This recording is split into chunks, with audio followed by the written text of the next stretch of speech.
What's up guys, it's Tuesday, so you know what that means. I am back with another video. This week I decided, we're all going back to school, and whether you've been in school for a couple weeks or a couple days, we're all about to have to take notes in our classes, we're all about to have to study. And I know for me, when I was first starting middle school and kind of having to study for the first time, I turned to YouTube because I had no idea where to start, what that even looks like, how you go about doing it, and how to do it in a way that isn't just reading everything, but a way that you're actually practicing and retaining information.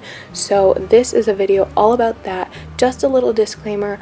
I am an AP and honors student. I have over a 4.0, but just because these study tips work for me does not mean they will necessarily work for you, and that's okay. We're all different. So just take these tips with a grain of salt, but I hope something from this video can help you out and be useful for you. But besides that, let's just get right into the video.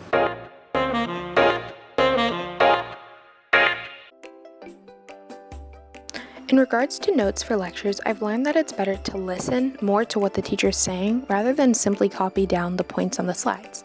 A lot of times teachers will shorten things for a PowerPoint but talk more in depth about a topic out loud. However, in most classes, try not to focus too much on examples.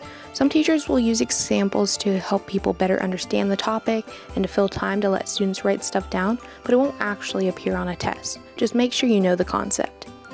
And especially if your classes are currently online, taking a picture or screenshot of the slides can be super helpful while you're listening to what your teacher's saying. In regards to taking notes from a book, I found that your best bet is to be concise. If your notes are too long, chances are you won't want to actually go back and read them because it's overwhelming.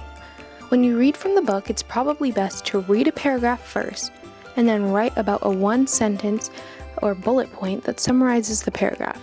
And if you're like me and have trouble focusing while reading out loud is super helpful because not only are you seeing the words, you're hearing them too and controlling your thoughts, which can help you retain the information. And whatever you do, don't copy everything.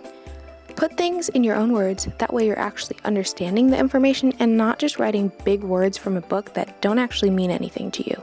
When it comes time to study, there are many ways to go about studying. Some people are visual or auditory learners, but if you're like me, you're a little bit of both. But make sure that first you have a comfortable setting. Maybe open a window, take a deep breath, get something to drink, because chances are you're going to be studying for a little while.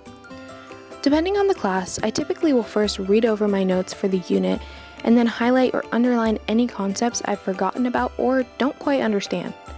Next, I typically will open Quizlet. If you've never used Quizlet before, you're missing out.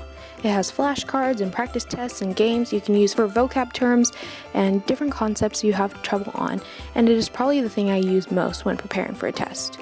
In addition to Quizlet, one of the best resources to study can be found in your textbook. As much as most of us just want to move on with our book once we've read a section, a lot of textbooks typically have review questions at the end of a chapter that may even appear on your test, and these can help you see how well you've actually grasped the curriculum.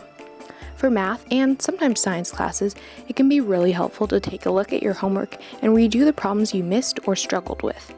I personally like to add sticky notes into my notebook on top of problems I've missed to test myself on how to do it correctly. And lastly, don't be afraid to use other references for topics you still don't understand. Sometimes the way your teacher may explain something to you doesn't really make sense in your head, but watching a YouTube video or visiting Khan Academy and learning about the same topic but hearing it explained by someone else can make a huge difference because chances are there's people all over the country learning the same concepts as you.